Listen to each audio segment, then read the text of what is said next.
La dissociation. Eh oui, il y a une dissociation qui est utile à connaître. C'est une notion qui n'est pas familière. Et pourtant, il y a une dissociation initiatique qui est vraiment très intéressante, très utile, et dont tous les grands initiés ont parlé.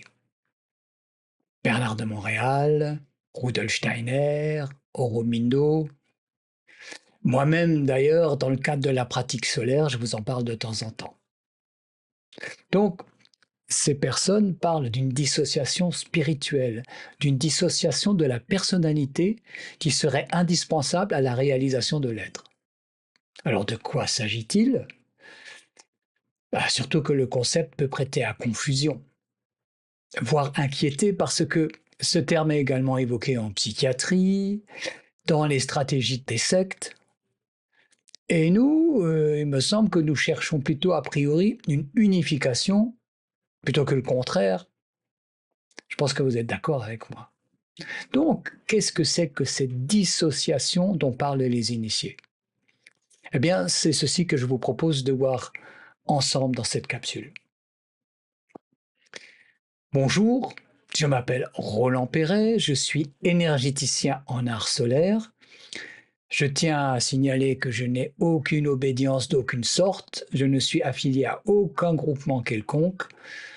Mon objectif, c'est simplement de partager mes propres compréhensions dans le domaine spirituel. Alors bien sûr, vous êtes libre de rejeter mes propos. Si par contre vous trouvez mes capsules dignes d'intérêt, pensez à les liker et à vous abonner. Vous savez que ça aide à la diffusion de ces informations. Bien, alors commençons par citer les auteurs eux-mêmes pour voir ce qu'ils disent au sujet de cette dissociation. Commençons par Bernard de Montréal. Pour que l'homme cesse d'être mécanique et pour qu'il devienne totalement conscient, il faut qu'il subisse la dissociation psychologique. Une autre citation, la lumière ne peut pas descendre dans l'ego tant que l'ego n'est pas totalement dissocié psychologiquement. Donc Bernard de Montréal, il accorde manifestement à la dissociation une importance centrale, une nécessité absolue. Qu'en est-il de Rudolf Steiner? Citation, la pensée, le sentiment et la volonté ne restent plus trois forces, rayonnant du moi comme leur centre commun, mais deviennent, pour ainsi dire, des entités indépendantes, comme s'ils étaient trois personnalités séparées. Et c'est ce que la science occulte appelle la scission de la personnalité. La scission de la personnalité est un autre nom pour parler de cette dissociation. Au passage, remarquez l'évocation des trois centres solaires, le psychique pour la pensée, le cardiaque pour le sentiment et le ventre pour la volonté. Continuons notre voyage dans le temps et interrogeons Sri Aurobindo. Citation, le premier pas devra consister à rectifier les relations pratiques de notre mental avec la vie et le corps. C'est de créer une séparation entre la prakriti et le purusha. Bon, c'est pas ici que je développerai les enseignements d'Aurobindo, mais pour que ce contenu soit compréhensible pour l'instant, comprenez que la prakriti, c'est la nature inférieure ou mentale, vitale, physique de l'être humain, qui doit être spiritualisée par l'action du purusha. Une autre citation. Ce détachement peut devenir si normal qu'il se produira une sorte de division entre le corps et le mental, celui-ci observant et sentant la faim, la soif, la douleur, comme si elles étaient les expériences d'une autre personne. Donc voilà que nous venons de voir que cette notion de dissociation de la personnalité est vraiment essentielle chez ces auteurs. Nous allons voir plus en détail de quoi il s'agit, mais auparavant, il est important de savoir de quoi on ne parle pas. La psychiatrie parle aussi de dissociation, et ceci dans ces termes. Je cite Doctissimo, la dissociation en psychiatrie désigne un mécanisme psychique de rupture de l'unité de la personnalité, où des fonctions normalement intégrées comme la conscience, la mémoire, l'identité ou la perception se séparent temporairement. Elle se manifeste comme une désagrégation ou dislocation des processus mentaux, souvent en réponse à un traumatisme intense, agissant comme un mécanisme de défense pour protéger le psychisme d'une surcharge émotionnelle insurmontable. Il y a tout de même une forte ressemblance avec la dissociation spirituelle, n'est-ce pas? Il s'agit bien d'une dissociation dans les deux cas. Si vous dites à un psychiatre que vous voulez dissocier, il va s'inquiéter pour vous, il me semble, hein. Mais ici, on voit que cette dissociation instaure un désordre important, pathologique, avec des inconvénients graves. Elle advient surtout lors d'un choc, un traumatisme important, et ça disloque la personnalité pour la remplacer par une sorte de vide, d'incohérence, avec des pertes de mémoire, une altération de la perception de la réalité. Quelque chose qui lie les éléments de la personnalité se brise et est remplacé par une sorte de rien, d'absence. Bernard de Montréal parle, en ce qui le concerne, lui, d'un tel choc qui a permis sa fusion avec le supramental. Mais ça s'est bien passé pour lui, même s'il a eu des grandes souffrances pendant 14 ans, il me semble. Pourtant, chez lui, cela a abouti à une évolution fondamentale, alors que chez d'autres, cela les a détruits. Comment est-ce possible? Personnellement, moi j'affirme que cette dissociation peut se produire sans choc, sans brutalité, et nous reviendrons par la suite sur ce point vraiment très important. Bon, restons pour l'instant sur la dissociation maladive, traumatique, hein, celle qui est décrite en termes psychiatriques. C'est comme si le ciment qui maintenait entre elles les parties du soi avait été détruit et laisse la personne en état de flottaison dans une sorte de no man's land. C'est clair que ça ne va pas du tout là. Il est important de comprendre aussi que cette dissociation maladive est recherchée intentionnellement par certaines sectes et certains autres mouvements, quoi. Alors, dans la secte, je parle de mouvements qui sont vraiment des sectes, on cherche à manipuler les individus, n'est-ce pas? Donc dans la secte, on provoque une dissociation psychologique pour faciliter l'emprise et le contrôle de leurs membres. Alors comment est-ce qu'ils font ça? Eh bien, il y a la privation sensorielle et l'épuisement parmi les techniques utilisées. Donc le manque de sommeil, le jeûne, l'isolation sociale prolongée, ce qui crée du stress chronique, des états de transe, et tout ça favorise la dépersonnalisation et la perte du sentiment de la réalité. On casse les rythmes pour provoquer des changements d'état de conscience. Et il y a d'autres techniques complémentaires comme les chants, les danses tournoyantes, les tambours, les prières, les mantras en boucle pendant des heures, ce qui induit une altération de conscience et une absorption mentale. Alors ces pratiques-là peuvent avoir un intérêt sur un certain plan, mais sans rien fondamental et ne peuvent pas apporter une libération réelle de l'être. Et là, nous parlons de techniques de manipulation utilisées par les sectes.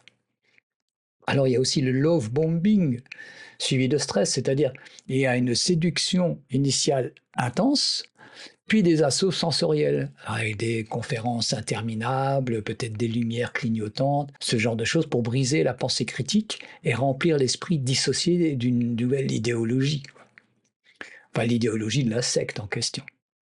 Et tout ça, bien sûr, c'est pour assurer l'adhésion et la dépendance des membres. Donc là, on déstructure, on crée un vide qu'on comble par une idéologie. C'est le principe du fameux lavage de cerveau. D'ailleurs, certains sont allés plus loin, hein, comme ces programmes initiés par la CIA, hein, le projet, je pense au projet Bluebird ou le MK Ultra, hein, que vous connaissez certainement. Et là, qu'est-ce qui est utilisé comme technique? Il y a les électrochocs intensifs appliqués à haute voltage, avec une fréquence qui va parfois jusqu'à 75 fois la norme thérapeutique, hein, souvent sur des patients qui sont déjà vulnérables, pour briser les liens de la mémoire, les liens amnésiques et identitaires, provoquant de l'amnésie et de la confusion profonde, quoi. Il y a aussi l'administration de psychotropes, comme du LSD par exemple, pour altérer la perception, induire des hallucinations. une privation sensorielle extrême, avec un isolement total dans des chambres obscures, sans stimuli, pendant des jours ou des semaines, combiné à des comas chimiques qui sont induits par des sédatifs, favorisant une déréalisation et la perte de repères. Donc une fois que l'individu est dissocié, on passe à l'étape suivante, et là où la secte elle se contente d'installer une emprise, ce qui est déjà dommageable évidemment, mais ces programmes-là cherchent une véritable reprogrammation dans un objectif de contrôle absolu de l'individu. Alors les techniques qui sont utilisées à ce moment-là, c'est une véritable intrusion. Ça utilise l'hypnose ou le psychic driving, c'est-à-dire l'hypnose répétée sous drogue pour maximiser la suggestibilité. Alors c'est suivi de messages audio diffusés en boucle. Parfois, ça va jusqu'à 500 000 répétitions, avec des casques renforçant la dissociation et implantant des suggestions. On rajoute à ça la privation de sommeil, le stress verbal, donc des séances prolongées sans repos, des abus verbaux, des abus sexuels, pour épuiser les défenses psychiques et créer une dépendance au reconditionnement. Alors, ces protocoles ont été testés sur des civils non consentants, des patients en psychiatrie, des prisonniers, qui visaient explicitement des états dissociatifs comme étape clé du contrôle mental, quoi. C'était un objectif pour créer de parfaits outils de guerre, sans conscience personnelle, parfaitement obéissant aux consignes. Bon, ça ne m'intéresse pas ici de développer plus avant ces pratiques, ce n'est pas le propos. Je les cite pour bien comprendre que la dissociation traumatique n'est évidemment pas ce dont parlent les initiés comme Bernard de Montréal, Rudolf Steiner ou Sri Aurobindo. Je rajouterai encore une parenthèse importante. Il est clair que cette dissociation traumatique autorise la possession par des entités astrales et explique énormément de drames et de cruauté dans le monde. Bon, j'en parle assez sur ma chaîne et vous connaissez sans doute aussi cette manière de voir les choses, mais ce n'est pas le propos aujourd'hui. Donc ce qui nous intéresse, c'est cette autre dissociation. Il y en aurait donc une autre, une positive, et même une indispensable à notre évolution. Une dissociation initiatique, spirituelle, qui permet une relation et même à terme une fusion avec l'être essentiel que nous sommes. Alors, pour commencer, il est facile de comprendre que pour qu'une transformation profonde puisse avoir lieu, il faut que la structure présente, actuelle, disparaisse ou au moins se transforme. C'est le principe même d'une transformation. D'ailleurs, un autre grand personnage que vous connaissez certainement a dit, je cite, « On ne met pas non plus du vin nouveau dans de vieilles outres. Autrement, les outres se rompent, le vin se répand et les outres sont perdues. Mais on met le vin nouveau dans des outres neuves et le vin et les outres se conservent. » Donc si l'outre, le contenant dans cette parabole, est la personnalité, et celle-ci, donc c'est tout, doit se renouveler, qu'est-ce que le vin? Autrement dit, qu'est-ce qui doit pénétrer l'individu pour le transformer? Et qui, pour le pénétrer, a besoin d'un nouvel espace, une nouvelle outre. On donne à ce vin mystique de nombreux noms. Le soma, l'esprit, le supramental, l'intelligence cosmique et beaucoup d'autres noms. Donc là où la CIA, par exemple, veut dissocier pour instiller ses programmes toxiques, la dissociation spirituelle permet de se remplir d'un élixir de liberté, d'une essence transfiguratrice, une force intelligente provenant des mondes au-delà de l'astralité pour construire un homme nouveau. Cette force, Sri Aurobindo la nomme la Shakti. Pour Rudolf Steiner, c'est la force christique, qu'il appelle aussi le daimon, ou encore l'esprit vrai de l'homme. C'est encore la gnose, le nous de Platon. Bernard de Montréal l'appelle la force de conscience nouvelle, il l'appelle la lumière, la force supramentale, ou encore la force oméga. Alors je le cite, « La force oméga est une énergie cosmique créative et destructive. Elle est indépendante des courants astroplanétaires et permet de vaincre les forces involutives pour accéder au plan mental supérieur. L'aspect destructeur qui est évoqué ici fait bien sûr référence à la destruction du périsprit. Je vous renvoie à la capsule de ce titre sur cette chaîne, hein, la destruction du périsprit. Donc, cette dissolution du périsprit, c'est le résultat de cette dissociation positive qui est notre sujet principal. Alors, allons encore plus profondément dans le vif du sujet. Qu'est-ce qui finalement doit être dissocié? La personnalité de l'homme est une fausse personnalité. Et c'est elle qui doit être dissociée. Mais pourquoi dit-on qu'elle est une fausse personnalité? Parce qu'elle est un agrégat de composés qui n'ont qu'une existence transitoire avec des relations basées sur l'illusion. Bernard de Montréal nous dit que ces composés, ces corps, on peut parler de corps, hein, à partir du moment où on a des structures complexes qui peuvent être autonomes, ces corps sont mélangés, nous dit-il.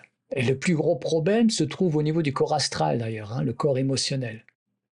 Cette structure qui gère tout l'aspect émotionnel de notre être, qui est associée quasi automatiquement au corps vital, c'est-à-dire à la contrepartie énergétique, dite éthérique. Il y a un circuit court d'information, un circuit trop court entre l'information vitale et la réaction émotionnelle. J'ai d'ailleurs publié un post sur ce sujet en expliquant ce qui se passe au niveau biologique, hein, dans le cerveau. Ce post s'appelle « Nos émotions et nos corps subtils, la séquestration de l'amygdale corticale ». Si vous êtes curieux, vous verrez, c'est vraiment, je trouve, passionnant. Donc, dans le circuit court, l'information n'est pas traitée par la conscience, par la volonté libre. Hein, il y a l'information vitale et directement la réaction émotionnelle.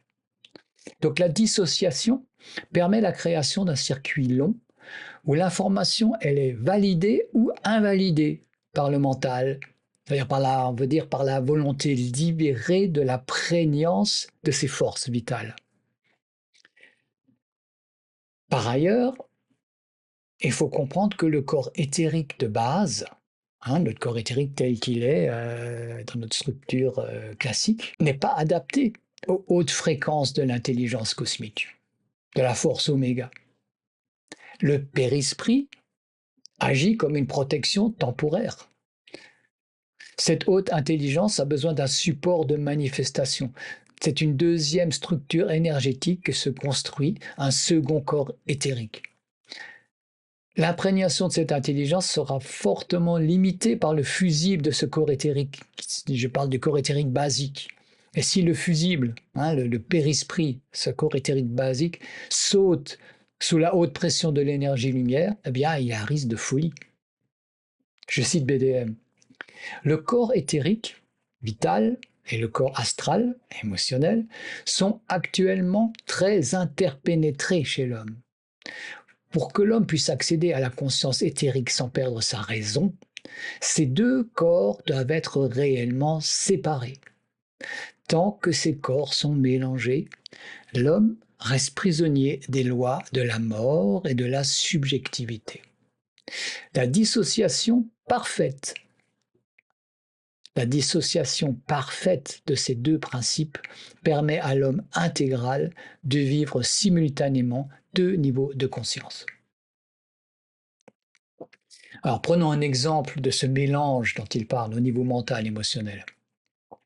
Par exemple, si je m'identifie à ma fonction ou à mon métier, et si je dis par exemple, je suis directeur de mon entreprise, ok, c'est ma fonction. Mais si pour des raisons qu'on va dire astrales, c'est-à-dire de l'ordre émotionnel, comme une envie personnelle, un certain désir, peut-être un déséquilibre émotionnel, comme un besoin de reconnaissance ou de pouvoir, eh bien, je ne lâche pas cette identification, alors que j'en ai plus la fonction. Par exemple, quand je rentre chez moi, ah ben, à ce moment-là, je risque de me comporter en chef d'entreprise avec ma famille. au lieu d'être un vrai père ou époux.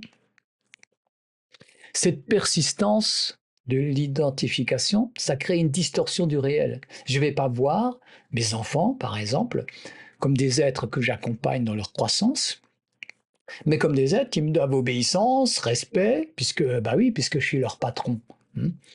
C'est un manque de distance par rapport à mon rôle social, qui lui doit rester à sa place. Je suis trop mélangé à ce rôle social. C'est une association maladive entre l'astralité de l'image de moi, bah, le patron, là en l'occurrence, et mon mental, hein, qui valide ce statut.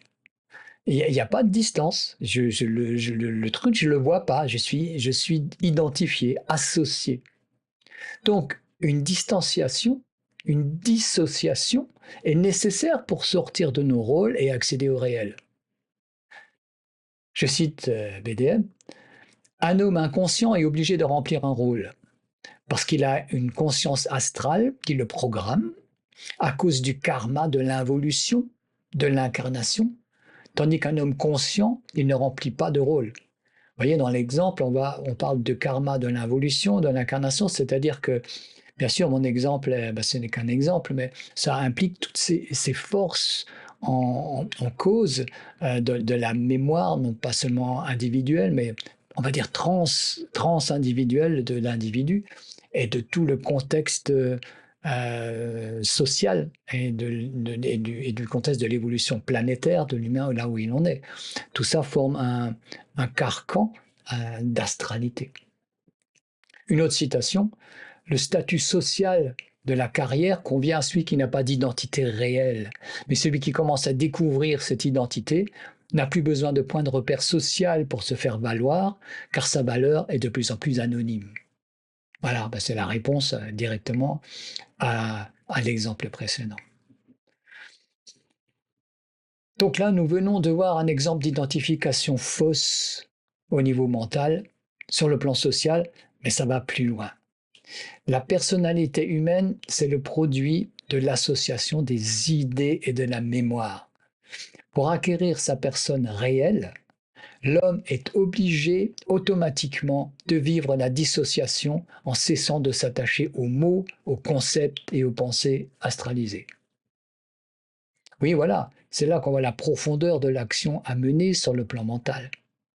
Si vous observez avec acuité votre activité mentale, hein, vous observez vos pensées, vous verrez comment ça se passe. Vous voyez à ce moment-là clairement ce jeu des associations, des mots et de la mémoire. Vous savez, quand vous avez une pensée, puis il y a un mot, il y a un souvenir, il y a une image, et puis la pensée saute ou dérive vers une autre pensée.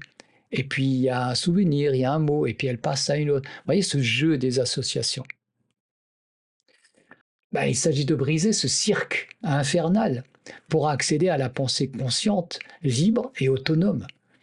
Le problème vient du mélange inconscient des composantes de notre personnalité, basées sur la mémoire, sur le passé.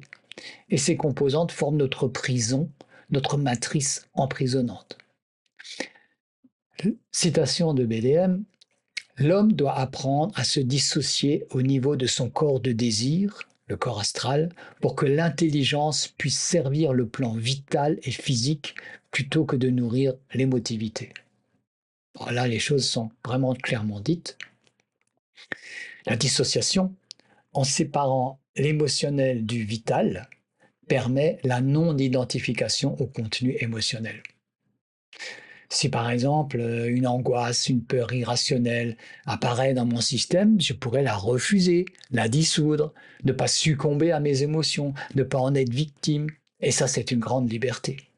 Une puissance créatrice peut se déployer parce que je choisis ce que je veux éprouver et manifester. Alors je sais bien que la culture actuelle porte l'émotion au nu. Elle est le ressort de toute une société de consommation basée sur le désir induit par la publicité et la manipulation. Être libre de ses désirs permet le déploiement d'une joie véritable et surtout conserve et entretient une sérénité centrale, intelligente. La non-dissociation de l'émotionnel et du vital est considérée comme Bernard de Montréal comme de la folie. carrément, n'est-ce pas? Bah, je le cite, ce qu'on appelle la folie, nous autres, la folie, c'est comme le corps astral puis le corps éthérique qui se mélangent. Il faut que ce soit séparé, ça. Quand les corps commencent à se mélanger, tu entres dans la folie. Voilà, il décrit l'état de l'homme, on va dire, actuel, ordinaire, hein, qui n'a pas subi ou qui n'a pas accepté en lui de transformation de son être. Hein. Ah, il insiste sur la séparation préalable de la tête et du cœur avant de pouvoir accéder à la transmutation qui permettra l'unité de la fusion. Citation, qu'est-ce que c'est que la transmutation? C'est la dissociation absolue de l'homme au niveau du mental et de l'émotion. C'est ça la transmutation. Vous voyez bien que là, c'est pour les initiés comme Bernard de Montréal et les autres que j'ai cités, comme Steiner, Aurobindo, c'est un élément vraiment essentiel. Sur le plan relationnel, de nous au monde, c'est une libération de la matrice mentale. La dissociation permet à l'ego de ne plus assujettir son identité à une identité collective.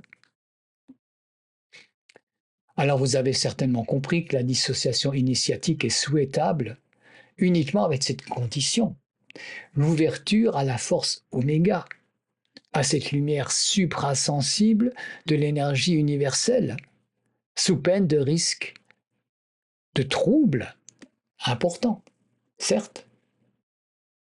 Alors, pour résumer cette capsule, nous pourrions dire qu'il y a une dissociation qui est à éviter, qui est bien sûr qui peut être traumatique et qui est pathologique, et il y a une dissociation volontaire qui permet de séparer les composantes de notre être pour permettre une transformation. C'est comme de dissoudre la colle de notre personnalité pour pouvoir permettre la fluidité du passage de l'esprit, de l'intelligence. Mais en même temps, ce périsprit, cette cohésion qui assure la cohésion du périsprit, hein, cette sphère qui est quelque part protectrice par rapport aux hautes énergies, elle nous protège et il s'agit de la dissoudre progressivement. Et c'est là qu'elle est sécure. Et en même temps qu'elle se dissout, elle permet la descente du supramental. On cherche à le faire descendre jusque dans les cellules, n'est-ce pas? Et il s'agit, pour pouvoir obtenir ce résultat, de monter en vibration en même temps. Et cette montée en vibration permet cette dissociation. Et là, la manière de procéder, la manière de faire, elle est sécure et elle ne passe pas par des chocs, en tout cas pas par l'obligation de chocs vibratoires dont parlent certains. Si les structures se préparent harmonieusement, elles vont, elles vont s'habituer, elles vont petit à petit s'adapter aux vibrations de plus en plus hautes de l'esprit. C'est comme ça que la transformation, la transfiguration même de notre être peut se réaliser. Bon, alors, il est temps de se poser la question de comment faire vraiment, quoi, comment installer en soi cette nécessaire dissociation. Et en même temps, comment s'opère cette lumière supramentale, comment est-ce que ça se passe? Bon, ce post est déjà assez long. Je vous donne rendez-vous pour en quelque sorte la suite de cet exposé qui parlera de l'aspect pratique de ce formidable travail de réalisation de la lumière supramentale en nous. Je vous dis à bientôt. Alors là, je vous ai fait une illustration, j'ai préparé une illustration pour tenter de résumer un peu le propos de ce post. Alors nous avons vu tout d'abord ici la dissociation traumatique, n'est-ce pas, pour la dissocier justement de la dissociation initiatique, positive, hein, de la scission de la personnalité. Donc nous avons évoqué la version psychiatrique, hein, qui montre un bouleversement profond, une transformation vraiment néfaste, hein, pour l'individu, très souvent due à des chocs. Et nous avons vu aussi par ailleurs que des sectes et d'autres mouvements cherchent à manipuler l'individu et pour ce faire utilisent la dissociation, la fragmentation, donc des différentes constituantes de la personnalité. Donc nous avons là une dissociation, on pourra vraiment dire qu'elle est négative et opposée à une dissociation positive. On parle par exemple ici Rudolf Steiner avec la dissociation de la pensée, du sentiment et de la volonté. Donc nous avons vu pourquoi, c'est-à-dire que le système de la personnalité de base à ces composantes qui sont justement associées de manière justement de base. Il s'appelle aussi le périsprit, hein, ce système qui permet de se protéger des hauts rayonnements cosmiques lorsque l'individu n'est pas encore prêt. C'est notamment le cas dans les stades antérieurs de notre évolution, hein, qu'on appelle l'involution.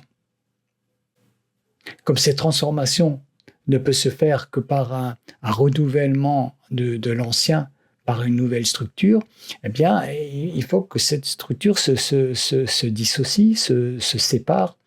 Un autre terme pourrait dire qu'il faut que la structure devienne transparente à la lumière supérieure, à la lumière de l'esprit, à la lumière de l'intelligence, qui est une force extérieure, une force cosmique qui met une certaine pression, notamment sur l'homme. Donc, cette structure de base, elle peut le protéger jusqu'à un certain point, mais en même temps, elle est enfermante. Donc, l'initiation consiste à séparer les différents composants, comme ici. Nous voyons donc, même si là, dans ce dessin, cette séparation, c'est un peu arbitraire, mais ça reste une illustration, bien sûr. On voit que la partie du corps physique, qu'on peut associer justement au corps vital, est liée à l'émotionnel, au corps astral. C'est-à-dire que si par exemple les parties instinctives, le corps vital reçoit une impulsion comme une peur, une angoisse, ou par exemple il va, je ne sais pas moi, entendre une insulte, eh bien il y a un circuit court entre cette partie vitale et la partie émotionnelle, ce qui fait que l'individu va réagir de manière automatique, de manière programmée, tout en pensant bien sûr qu'il le fait de manière libre et autonome. Ça, c'est la grande illusion classique, le problème de l'identification à ce moi. Donc, c'est un circuit court. Il serait beaucoup plus intéressant que le circuit soit long, c'est-à-dire qu'il passe d'abord par l'intelligence, qu'il passe par le mental, avant de descendre au niveau émotionnel pour permettre plutôt une action qu'une réaction. Et si en plus ce mental est ouvert à une intelligence supérieure, s'il devient transparent, eh bien là, l'acte sera de plus en plus juste, de plus en plus parfait, de plus en plus libérateur, de plus en plus en adéquation avec le réel. Donc au niveau du mental, il y a bien sûr aussi une activité à mener, tout comme sur le plan émotionnel. Il s'agit de se désidentifier de ses rôles sociaux et de la mémoire, ces éléments donc enfermants, les masques, mais ça va aussi encore beaucoup plus loin avec un travail mental spécifique où on a besoin de comprendre le fonctionnement même de la pensée. Là, nous reviendrons certainement sur des notions comme le passage du « je » au « tu » dont parle Bernard de Montréal. Mais bon, ce que nous avons vu aujourd'hui, c'est aussi le rappel de cette présence, de cette force oméga, que Sri Aurobindo appelle la Shakti, Rudolf Steiner parle du Christ ou du daimon, Bernard de Montréal parle aussi du supramental. Donc cette force en fait, cherche à descendre dans l'homme et se manifester jusque dans le monde physique.